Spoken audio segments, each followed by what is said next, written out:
The sky bled orange as the sun disappeared behind the gnarled trees lining the forgotten path too. Greystone Hollow, a sprawling, century-old mansion nestled deep in the forest where no signal dared reach. The group of 7 friends, college graduates, thrill-seekers, and weekend adventurers, had no idea they were crossing the threshold of their last sane moment. I'm telling you. "This place is cursed," muttered Ava, her breath fogging the chilled evening air. She clutched her leather jacket tighter, eyes on the towering structure ahead. Its windows, dark and lifeless, watched them like the eyes of a beast waiting to wake. "Relax," grinned Mason, dragging a heavy duffel behind him. "It's an abandoned mansion, not a demon nest. We explore, film some creepy shots, maybe summon a few ghosts, and get a million views. Easy." Lena, Mason's younger sister, wasn't so sure. Her eyes lingered on the rust-covered gates, still slightly open, as if inviting them in or daring them to step closer. Something about the place felt ... wrong. Not loud wrong, but quiet wrong. Like a still heartbeat. As they crossed the threshold, the gates creaked shut behind them. Not slammed, not pushed, just closed on their own. The group exchanged glances. No one said a word. Inside, the mansion groaned under its own age. The wooden floors creaked with every step. Portraits of faceless figures lined the walls, eyes scrubbed out or blackened with mold. A chill hung in the air, thick and unmoving, like it hadn't been disturbed in decades in the grand foyer. Under the dust-choked chandelier, they found a rusted music box on a pedestal. It sat alone, lit by a single beam of moonlight from the cracked skylight above. Curious, Lena twisted the key on its side. Click, the music box began to play. And somewhere deep within the mansion, a mechanism shifted. Far beneath them, something woke up. The lullaby from the music box echoed through the mansion like a forgotten prayer. Each note lingered too long, as if time itself slowed to listen. The group stood frozen, not out of awe, but something colder, older. Fear without reason. Ava backed away first. "Turn it off. Turn that damn thing off." Lena tried. She twisted the key back, but it didn't budge. The melody kept playing. A warped ballerina slowly spinning in jerky circles inside. "Maybe it's just jammed," said Eli, the self-declared skeptic of the group. He took a step forward, but as he did, a loud metallic clang rang out from somewhere above, then another. Then, sound of sliding stone. They rushed to the main hall window. Ava gasped. Iron shutters were slamming down over the windows, one by one, like steel eyelids closing the mansion off from the world. With every slam, the light outside dimmed, until they were wrapped in flickering candle-dash glow. They were sealed in. "What the hell is going on?" Mason demanded, yanking his phone out. "No signal, no Wi-Fi, nothing." That's when Ray quiet. Intuitive Ray noticed something scrawled into the wall beneath the music box pedestal. Dust had hidden it until now. She brushed it clean with her sleeve. 7 keys for 7 souls. 6 locks of blood and bone. 1 door opens, only 1 goes home. Silence. The group exchanged horrified glances. "Is this a game?" Lena whispered. "No," Ray said, her voice flat. "It's a ritual." A mechanical groan echoed through the mansion again, deeper this time. Section of the wall in the eastern corridor slid open, revealing a narrow hallway bathed in red light. At the end, a massive iron door with 6 ancient locks and 6 keyholes. And above it, painted in what looked like dried blood, the words, "The final key frees the last." They didn't know it yet, but they'd already made their first choice, and something was already watching. The red-lit corridor stretched like a throat, swallowing them one hesitant step at a time. No one spoke, not out loud. Even their footsteps seemed muted, like the mansion itself was absorbing sound, feeding on it. The group reached the iron door with the 6 locks. Each keyhole was carved into a human skull, welded into the frame. There was no mistaking it now. This wasn't a prank or some elaborate urban exploration. This was ritual. This was real. Suddenly, one of the skulls let out a soft click, and a section of the floor slid open behind them. revealing a narrow stone stairwell descending into darkness. "It's inviting us," whispered Lena, "or leading us." "Same thing," Mason muttered, stepping down first. Flashlight in hand. The stairs led to a large chamber lined with mirrors, cracked, filthy, but reflecting just enough to show shapes. Wrong shapes. The group counted 6 people. The reflections showed 7. "That's not funny," Ava snapped, backing away from her own image, which didn't move when she did. Then the far wall split open. Metal grinding metal, revealing a horrifying mechanism, a long corridor lined with steel jaws like bear traps embedded in the walls, floor, and ceiling. At the end of the corridor was a pedestal, and on it a key. A voice, mechanical, ancient. Female echoed through hidden speakers. 6 may enter. 1 must bleed. The first key demands flesh. "What the hell is this?" Eli growled, stepping back. "Nope, we're not doing this." The door behind them had sealed. Again, a timer appeared above the trap corridor. 1 o'clock, 60 seconds. "Counting down?" "We have to get the key," said Ray, voice tight, "or we die here." Mason looked at the others, then without another word ran into the corridor. Snap. He dodged the first set of jaws barely. 40 seconds, the voice said. "Go, Mason." Lena screamed, tears filling her eyes. He leaped over a floor trap, rolled under swinging metal, and reached the key with 18 seconds left. He grabbed it. The corridor lit up red. "One must bleed," he turned. But before he could move, a hidden trap slammed shut across his thigh. Slicing deep, he screamed, not just in pain, but in rage. Blood poured onto the floor, and the door slowly opened. Mason limped out, face pale, lips trembling, key in hand. He didn't speak, just handed it to Lena and collapsed. The rest stood in stunned silence. They had the first key, but now they knew the price, and 5 more doors. Mason lay on the cold floor, blood seeping through the torn leg of his jeans. Lena tore her scarf and wrapped it around his thigh, whispering, "You're okay? You're okay?" But she knew they were all lying to themselves. No one was okay. Not anymore. Ray stepped forward, holding the first key in her trembling hand. She inserted it into the first skull lock. It turned with a slow, grinding twist, and one of the 6 locks snapped open. The mansion responded with a shudder. Walls moaned. And somewhere above, another mechanism clicked. A second hidden passage opened to the west, where another corridor bathed in sickly green light pulsed. Like a heartbeat. This time no one moved for a full minute. Ava finally whispered, "Let's get the next one before this place changes its mind." They entered the new chamber. It looked like a forgotten operating room. Surgical tables rusted, the air thick with antiseptic and rot. But what caught their attention was the center of the room, a giant glass cube filled with water. And inside, suspended midair by wires and hooks, was a figure. A young girl, dead eyes, wide open. Suddenly, the voice returned, colder than before. "The eye sees truth. The liar will drown. To take the key, one must watch, and not look away." Group turned to find a small stool had risen from the floor facing the tank.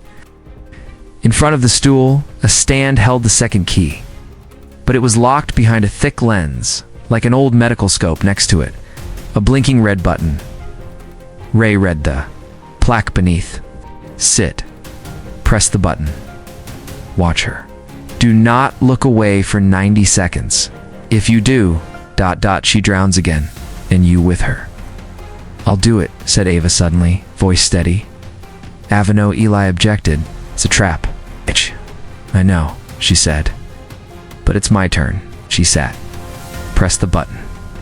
The tank flickered to life. The girl's eyes rolled, and suddenly, she moved. Her mouth opened underwater, bubbles rising like she was screaming. Ava stared. 1 second. 5 seconds. 20. The girl began to writhe violently, her face slamming against the glass, her mouth forming words that couldn't be heard. 50 seconds. Blood filled the tank, 60-570. Ava's hands trembled, but she didn't flinch. At 80 seconds, the lights in the room flickered violently, and behind Ava, something stood. A figure, pale, gaunt, watching her. But Ava didn't turn. She didn't look away. At 90 seconds, the tank drained with a violent hiss, and the girl collapsed like a puppet with its strings cut. The lens opened. The key was released. Ava stood up, drenched in cold sweat, and when she turned around, the figure was gone, but a scratch appeared on her neck, fresh, deep, as if something had dragged a fingernail across her throat. She didn't scream. She just handed over the key. "Two down," Ray whispered. "No," Eli said, voice shaking. Two dead girls. Two keys turned, two doors opened, two souls scarred. The mansion seemed more alive now, as if each key fed it, woke it further. The air had thickened. The floorboards creaked on their own. Whispers began to bleed through the walls. Voices. That didn't belong to any of them. Mason, though conscious, hadn't said a word since his injury. His eyes were distant, like something in the mansion had already taken part of him. "Third lock is waiting," Ray said, staring at the remaining skulls. The moment she spoke, a logong echoed through the walls. "Go in NNNGGGG ... I8. Sounded like a church bell, but broken, rusted, almost mocking. A new hallway yawned open near the chapel doors they hadn't noticed before. This one was lined with old hymnal pages, most burned or smeared in blood. Crosses hung upside down along the walls. Bibles torn, defiled, lay at the feet of shattered statues. "This feels wrong," Lena whispered. "It all feels wrong," Eli muttered. "But we keep going." They stepped into the chamber. In the center stood a large iron bell, blackened by time and soot. Underneath it, a stone pedestal held the third key, but this time, it wasn't locked. Just within reach, they all stared. No puzzle. Va. Asked no trap. Ray spotted the writing on the bell's base. "Ring the bell. Confess your sin. Speak truth or bleed." They looked at each other. No one moved. Then Mason, dragging his injured leg, stepped forward. "I'll ring." Mason Lena started, but he had already pulled the rusted rope clan GGGG. The sound thundered through the mansion like an explosion of guilt. The flames in the wall sconces roared higher. The lights flickered. And then silence. Mason Reed's, the same mechanical female voice said, only now it carried weight, like it spoke from below the earth. "Confess." Mason swallowed. I let him die. "Okay, my brother, I was drunk. We're on the lake. I could have saved him, but I didn't try. I froze." Thud. The silence that followed was suffocating. Then, the bell rang on its own. Clang blood poured from Mason's nose. He dropped to his knees, clutching his head, screaming. "You lied," the voice said. "Try again, no," Lena screamed, running to him. "Stop it," he told the truth. The bell rang again. Clang. Clang. Mason began coughing blood now, eyes bulging, hands shaking. I was glad he died. He screamed suddenly. I was tired of being second. I hated him.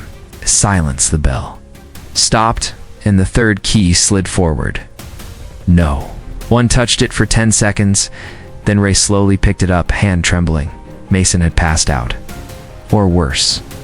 "I think it knows when you lie," Ava whispered. "No," Eli said softly. "It knows your soul." Mason lay unconscious near the rusted bell, a trickle of dried blood beneath his nose. His confession had cracked something deeper than anyone could admit. The group was breaking, not just physically, but spiritually. Ray inserted the third key into the skull. Dash lock click. Another lock opened, but instead of a hallway, this time the floor itself shifted. Part of the mansion rising like a twisted machine made of bone and stone. The walls peeled back, forming a passage lit by red bulbs swinging overhead. Humming with static, the voice returned, distant, distorted. "The fourth key waits where memory burns. Face what you forgot. ORB erased. The group hesitated. Then, Lena stepped forward. "I'll go," she said quietly. "You don't have to," Ava began. "I do," she cut in, eyes steady. "I know where it's leading." She entered the red corridor. It sealed behind her, leaving the others outside, breathless. Inside, the temperature rose instantly. The walls pulsed, almost like veins. Lena walked slowly until she found a metal door with a scorched brass plate. "Room 47, patient LR." She froze. That was her name. Her initials. With shaking hands, she pushed the door open. What she saw made her knees buckle. It was a hospital. Room specifically, a psychiatric ward. The same one she hadn't seen since she was 13. The room where her mother died, and on the bed, she was there, her mother alive, pale eyes wide open. "Breathing, Lena," the woman rasped. Voice hollow. "You left me, Lena." Fell back. "No, this isn't real." "You died. You locked the door," her mother whispered, sitting up. "You were afraid. You heard me screaming, and you let them take me." The walls began to melt, revealing the old asylum, its halls dripping blood, screams echoing in reverse. The past was coming alive, not metaphorically, literally. Lena tried to run, but the door slammed shut. Retrieve the key from her hand, or stay with her forever. Her mother, or whatever wore her face, stepped off the bed and began walking toward her. Lena closed her eyes. "It wasn't my fault." "No," the voice whispered, right in her ear, "but you liked pretending it was." Suddenly, Lena lunged forward, grabbing the hand cold. Inhuman in pride, the fourth key from its grip.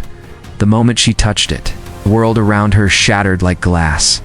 She screamed and then collapsed into the arms of Ava, as the red passage spat her out like a rejected memory. She clutched the key to her chest. "They're using our pasts," she gasped, "to break us before they kill us." The fifth Skullock waited silently, its mouth open like it begged for another offering. Ray inserted the fourth key. Click. This time, the mansion didn't open a door. It twisted itself. The walls began to shift violently. Hallways rearranged. Floors groaned. Furniture dragged itself into new formations. The chandelier in the foyer dropped and shattered, not out of decay, but as if sacrificed.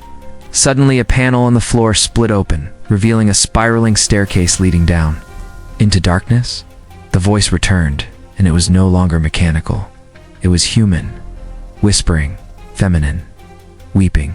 "Only one may walk. The others must wait. Echoes deceive. Choose the voice that speaks your truth." Eli stepped forward. "I'll go this time." "No," Ava said. "Let me. It's my turn," he said quietly, cutting her off. And before anyone could protest, he descended the staircase alone. The labyrinth was alive. Every turn looked the same. Stone walls, flickering torches, endless passageways. But what made it unbearable was the voices. Hundreds of them, all familiar. All whispering secrets only Eli could know. His father's voice, his ex, his childhood friend who'd gone missing. And one voice louder than all, his own coward. Always hiding behind sarcasm. Never helped when it counted. He should have died instead of James. Eli pressed forward, hands over his ears, trying to drown it all out. He reached a fork. 3 tunnels, each marked by a phrase carved in blood. "Turn back, and you'll lose your name. Follow your fear and bleed. Follow your guilt and find truth." He chose the third. As he walked, the walls began to close slightly. He felt the air tighten, thicken. Voices faded. Except one. It was his brother's. "Why didn't you jump in the river with me, Eli? I screamed for you." "I was scared," Eli said aloud, tears running down his face. "I didn't know how to swim. I was 13.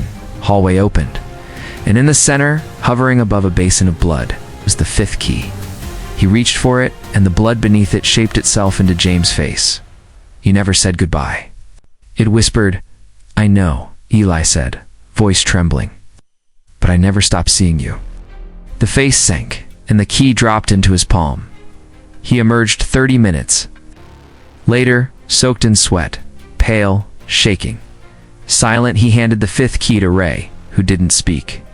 She just took it and squeezed his hand. "Eli," I whispered. "I saw everything," he said softly. "Every lie I ever told." Every time I stayed quiet, he didn't look angry or scared. He looked emptied. Only one key remained. But now, the mansion had tasted almost all of them, and it was hungry for them. Final one. The 5 keys turned within the 5 skulls. Only one lock remained. The final skull, older than the others, cracked and blackened, stared at them like it knew who would survive, who would not. The mansion groaned again, but this time, it wasn't walls shifting or floors twisting. It was laughter. Dry, distant, feminine. Not machine. Not ghost. Witch. The final key is flesh. The door opens for one. Blood must choose blood. A large circular chamber emerged from the west wing, untouched till now. The door slammed behind them once they stepped inside. At the center of the stone room stood a pedestal with no key. Instead, a ceremonial dagger lay in wait, its blade wrapped in thorns, blackened by time, humming softly. On the floor, a blood-drawn sigil shaped like an eye with 6 lashes, and carved on the wall. In massive red letters, only one walks through. The rest below. "No," Lena whispered. No. This isn't a puzzle. This is a decision." Eli looked around. "It wants one of us to kill the others." Ray's eyes were wet now. "It wants a final sacrifice." What? 1 soul for 6. To open the last lock, Mason stirred. Or maybe someone kills themselves to save the rest? Ava looked at the dagger, then at the group. "I'll do it." "No," Lena said immediately. "Stop." But Ava stepped forward, slowly, calmly. "I saw what this place is. I saw what it wants. It feeds on confession, guilt, pain. It doesn't just kill. It uses us to break each other," she picked up the dagger. "If one of us doesn't make the choice, it will." But then the lights flickered violently. The sigil on the floor began to glow. A deep growl, not earthly, echoed from beneath the stone. Something was coming up. "No time," Ray said. "No time if I don't." But Ava didn't hesitate. She turned to Lena and whispered, "Get out." Then she slit her own throat before anyone could stop her. The room went still. Her body collapsed into the eye-shaped sigil, and it drank her blood. The stone trembled. The 6 skulls' jaw snapped shut, and with a final click, the final lock opened. The entire mansion began to quake, but this time, it wasn't shifting, it was collapsing. The iron door groaned open, revealing a long hallway lined with firelight and symbols that none of them could read. Something ancient, holy, cursed. Lena grabbed Mason. Ray grabbed Eli. They ran. Behind them, the mansion roared in rage, walls folding inward, mirrors shattering, portraits catching fire on their own. Ow. The structure began to consume itself as they passed through the final doorway. A blinding white light engulfed them, then silence. When it cleared, only Lena was standing, alone. 5 friends lost. 6 keys turned, 1 door opened. The mansion was gone. Only the dagger remained. In her hand, and far in the distance, the wind carried one final whisper. The next house is already waiting. The forest was too quiet. Lena stood where Greystone Hollow had once loomed, now reduced to a circle of scorched earth. How? No rubble, no ash, no trace of the massive cursed mansion that had devoured her friends. Only the dagger in her trembling hand proved it had ever existed at all. She dropped it, but it didn't touch the ground. It's vanished mid-air. Gone. She didn't scream. She'll see. She'll just walk 2 days later. Lena was found wandering a back road 8 miles from the Hollow's location, barefoot, bleeding, and in complete shock. She couldn't speak, couldn't explain. The hospital filed it as a trauma. Blackout. Police found no mansion, no bodies, no blood. Satellite maps showed nothing but trees. Everything she described? didn't exist. 3 weeks passed. Lena returned home. Or tried to. The house felt wrong. Too small. Too quiet. The shadows clung to corners longer than they should. Her reflection in the mirror didn't always blink when she did. Every night at 3:03 a.m., she heard a faint sound from her attic. Click, click, click. She hadn't owned a music box since she was a child. She began to see things. Ava's face in the mirror behind her. Mason's bloody leg trailing down the stairs. Eli standing silently in the hallway, just watching her. He's watching. One night, she woke up with blood on her hands, and something whispered into her ear. 6 keys were turned. The door never closes. She went to a priest, told him everything. He listened, then asked one question. When the final door opened, did you step through it? She froze, because the truth was, she didn't remember. She remembered the light. She remembered the scream. She remembered running. She didn't remember leaving. The priest gave her a look she would never forget. Not pity, not doubt, fear. Lena, what if you never left the house? That night, she returned home to find her front door locked from the inside. She didn't have a key. She never had, because maybe she wasn't home at all. Maybe she was still inside Greystone Hollow, and maybe the house hadn't taken 6 souls, maybe took 7? The attic door creaked open on its own. Lena stood at the base of the stairs, barefoot in her own home, or what looked like home, holding nothing but a flashlight and a Bible. She hadn't opened in years. The clicking sound had stopped. Now, there was only breathing. Shallow, human, but impossible. She climbed slowly. Each step groaned under her feet like it wanted her to turn back at the top. The attic was pitch dark. No windows, no moonlight, only silence and dust. But then her flashlight flickered once and caught something on the far wall. A mirror. The same mirror that once hung in Greystone Hollow's confession chamber. But this time, there was something written across its cracked surface carved. In what looked like dried blood, the final key was never metal. It was you. And suddenly, her reflection smiled. Not her, the other her, the one who never made it out, the one who stayed behind. Lena dropped the flashlight, ran to the bathroom, flicked the light on, looked into the mirror. Her reflection stared back normally, until it began to bleed from the eyes. Then it whispered, "You turned the 6th key, Lena, but you were always meant to be the 7th. That night, Lena wrote a letter, not to her family, not to the police, to the house. To Greystone Hollow, you didn't take me. You let me go, 'cause you wanted me to spread you. You knew I would.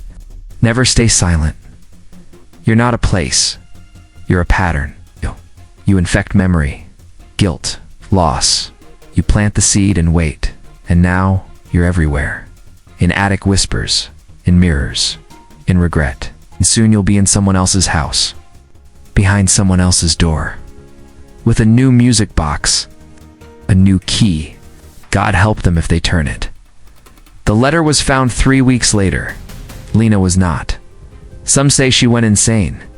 Some say she never left that mansion. Some say she became part of it. But one thing is certain. Somewhere in another town, in another home, a child just found a strange old music box in the attic, and it just played its first note. Click. Somewhere in Oregon, a real estate agent smiled politely as she handed a young couple the keys to their new home. A rustic 2-story fixer-upper with an attic full of old charm. The husband chuckled at the creaking floorboards. The wife admired the antique staircase. Neither noticed the scratch marks along the wall beneath the wallpaper, or the way their dog refused to enter the east hallway. 6 months later, a boy, 8 years old, found a dusty music box buried in a trunk. In the attic he wound it. Click. The ballerina didn't move. But the sound came anyway. Just one note. Sharp, off-key. Wrong. The boy smiled. He wasn't scared, but his sister, standing in the doorway, paled instantly. "What's wrong with it?" he asked. She didn't answer. She couldn't because she saw someone behind him in the attic's reflection. A woman with dark eyes and blood on her hands, watching, smiling. Meanwhile, across the country, in a mental asylum, no one visits anymore. A nurse passed room 313 and paused. Inside, a patient sat cross-legged on the floor, just whispering to herself over and over. 7 keys. 1 door. 6 below. Pht. 1 returns. The walls around her were covered in red scribbles. Eli, Ava, Mason, Ray, Dylan, James, Lena. The nurse stared at the drawings. They were all portraits, each with hollow eyes. Back in Greystone County, the site of Greystone Hollow remained untouched. No. Trees grew there. No birds flew over it, but sometimes when the wind was just right, you could hear a soft, liddy echo from beneath the soil, like something still, spinning, still waiting. And the words etched into the stone at the edge of the land, they were fresh as if carved yesterday. Blood on the final key once turned, it's never unturned. To be continued. Somewhere beneath the earth, far below cellars, subways, and catacombs, there is a room that shouldn't exist. It's known only to a few, and feared by all who do. A massive archive of black-bound books, stacked ceiling high and written, in languages no one alive should understand. The room breathes, the shelves pulse, and in the center, under a flickering oil lamp, sits an old man with silver eyes and fingers like wires. He is the archivist. He records doors that should not open. Traps that were never made by human hands. Keys carved from memory, blood, and choice. He turns a page slowly, delicately, whispering to himself. Greystone Hollow, 341st iteration. Host, Lena, our completion. Partial. Survivors. None confirmed. He dips his quill in red ink. Containment breached. Behind him, one of the sealed vaults begins to rattle. Carved into it, a single red symbol, the eye with 6 lashes. The seal is cracking. The archivist frowns. Not yet, he mutters. She's not ready. The door bursts open anyway. Wind howls into the archive. A wind not of this world, and through its steps Lena. But not the girl who ran. Not the girl who screamed. This version, Asno. Shadow. Where am I? She asks. You're in the record, the archivist says. You crossed the final threshold. You became part of the pattern. Don't want this. You were chosen the moment you touched the box. Lena steps forward. Her eyes bleed slightly, but she doesn't notice. She looks at the wall, where hundreds of music boxes are mounted like trophies. Some are still spinning. Some are waiting. I can stop it, she says. No, the archivist says coldly. Hear it. Is far above, in another country, another child winds a box. A mirror in their hallway cracks, and in that reflection, Lena stands behind them, silent, waiting, and somewhere. In the endless archive, the archivist whispers, the keys are spreading. The house was only the beginning. The world kept spinning. Children played. Couples argued. Foams buzzed. Time flowed, but somewhere hidden in the rhythm of reality, behind eyes and mirrors and cracks in old floorboards, it waited not the house, not even the pattern, her Lena. No longer walked in the physical world. She moved through decisions. She was in the hesitation before touching an old object. In the voice that says turn back, but too late. In the dreams of people who have never heard of Greystone Hollow, but wake up screaming, she wasn't a ghost. She was the cost. The archivist now kept her name in a locked book, but no. Lock is ever final. One night, in a sleepy town in rural Europe, a blind woman walked into a church, holding a music box soaked in rain. She placed it on the altar. The priest asked, "What is this?" She replied, "A memory that keeps returning." He turned the key. Click. Elsewhere, in a quiet house in Detroit, a teenager typed Greystone Hollow reel into an old message board. Someone responded, "Don't search further." The 7th always returns. And beneath it all, under the floorboards of every house that has ever stood too long, there are scratches no one ever made. A message being carved from the other side, not in blood, it's anymore in something older, something final. The final key was not for a door. It was for the end. And now, it's turned. The camera pulls back. The music box is turning again. A. The child watches it. The last note plays backward. Darkness floods the room. A single whisper cuts through it. You found the story. Now the story finds you.